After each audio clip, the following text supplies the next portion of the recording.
ദൃശ്യം 3 എന്ന സിനിമ കണ്ടു. അപ്പോൾ അതിനെപ്പറ്റിയുള്ള ഒരു പേഴ്സണൽ ഒപ്പീനിയനാണ് പറയാൻ ശ്രമിക്കുന്നത്. ഇനി അങ്ങനെയൊന്നും ചിന്തിക്കണ്ട.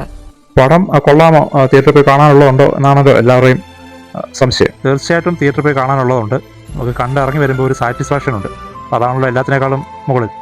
അപ്പോൾ ആ രീതിയിൽ സാറ്റിസ്ഫൈഡ് ആയിട്ട് ഇറങ്ങി വരാൻ പറ്റുന്ന ഒരു നല്ല സിനിമ തന്നെയാണ് ദൃശ്യം 3.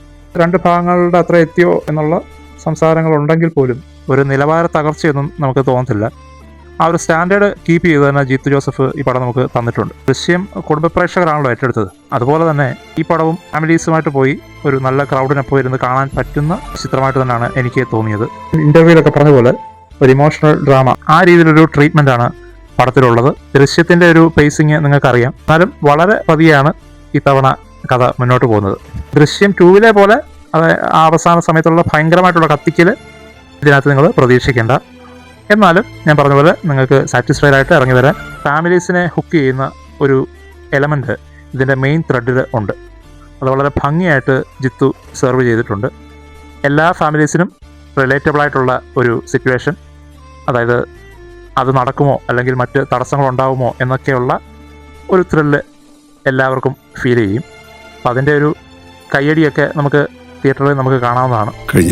ദൃശ്യം 2 പോലെ കോംപ്ലക്സ് അല്ല, അതായത് ട്വിസ്റ്റുകൾക്ക് മേലെ ട്വിസ്റ്റ് വെച്ച് അതുപോലൊരു കത്തിക്കലില്ലെന്ന് ഞാൻ പറഞ്ഞല്ലോ. എല്ലാ ആളുകൾക്കും വളരെ സ്ട്രെയിറ്റ് ആയിട്ട് മനസ്സിലാക്കാൻ പറ്റുന്ന രീതിയിലുള്ള ട്വിസ്റ്റുകളും ആ കഥയുടെ ഒഴുക്കും ഒക്കെ ആ രീതിയിലാണ്.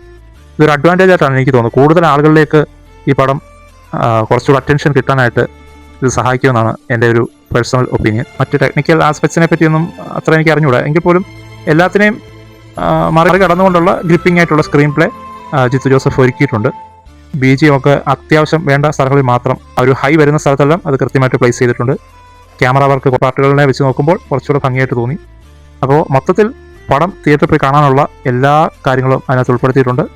തീർച്ചയായിട്ടും പടം ഒരു ഇൻഡസ്ട്രി ഹിറ്റ് അടിക്കും എന്ന് തന്നെയാണ് എൻ്റെ ഒരു നിഗമനം. കാരണം മോഹൻലാൽ ഒരു സാധാരണക്കാരനായിട്ട് വരുമ്പോൾ ആ പടത്തിൽ അത്യാവശ്യം നല്ല രീതിയിൽ വന്നിട്ടുണ്ടെങ്കിൽ ആൾക്കാരത് ഏറ്റെടുക്കും. ഇവിടെ ദൃശ്യം ഒരു ബ്രാൻഡാണ്. അതിൻ്റെ 2ാം ഭാഗം OTTയിൽ പോവുകയും ഇപ്പം 3ാം ഭാഗം തിയേറ്ററിൽ വന്ന സ്ഥിതിക്ക് കുടുംബ പ്രേക്ഷകർ ഇത് ഏറ്റെടുക്കുമെന്ന് തന്നെയാണ് എൻ്റെ ഒരു അഭിപ്രായം. പിന്നെ ഇദ്ദേഹത്തിൻ്റെ ആക്ടിങ്, മോഹൻലാൽ എന്ന് പറയുന്ന നടൻ അഭിനയ പ്രാധാന്യമുള്ള സിനിമകൾ അഭിനയിക്കുകയും അതിനെപ്പറ്റിയൊക്കെ നമ്മൾ പറയുന്നത് ഇവിടെ വളരെ സാധാരണക്കാരനാണ്, അസാധാരണമായിട്ടുള്ള സിറ്റുവേഷനിലൂടെ പോകുന്നു. അപ്പം അവിടെ കൊടുക്കേണ്ട ഒരു സബ്റ്റിലായിട്ടുള്ള അഭിനയം, വളരെ മൈന്യൂട്ടായിട്ടുള്ള എക്സ്പ്രഷൻസിലൂടെ അദ്ദേഹം ഇപ്പോൾ റൈറ്റിംഗ് അല്പം താഴോട്ട് പോയി എന്ന് തോന്നിയാൽ തന്നെ അതിനെ ബാലൻസ് ചെയ്ത് നിർത്തുന്ന രീതിയിൽ ടെറിഫിക് ആയിട്ടുള്ളൊരു അഭിനയമാണ് മോഹൻലാലിൻ്റെ. അതുകൊണ്ട് തന്നെ ബാക്കിയുള്ളവരുടെ അഭിനയം അല്പം താഴോട്ട് പോയതെന്ന് നമുക്ക് തോന്നാം. ഡയലോഗ് ഡെലിവറിയൊക്കെ അല്പം ഒരു നാടകീയത ഫീൽ ചെയ്യാൻ ചാൻസ് ഉണ്ട്. കണ്ട് അതിശയിച്ച് പോകുന്ന രീതിയിലുള്ളൊരു ആക്ടിങ് ഈ പടത്തിലുണ്ട്. അപ്പോൾ ഇത്രയൊക്കെയാണ് പടത്തെ പറ്റി പറയാനുള്ളത്. തീർച്ചയായിട്ടും തിയേറ്ററിൽ പോയി കാണാം. സ്ട്രീറ്റ് അടിക്കാനുള്ള ചാൻസും കാണുന്നുണ്ട്. ഇനി എന്താണ് ജനങ്ങൾ അതിന് കൊടുക്കുന്ന ഒരു വെർഡിക്റ്റ് എന്താണെന്ന് നമുക്കൊന്നും പറയാൻ പറ്റില്ല. എന്നിരുന്നാലും കൊള്ളാം പടം.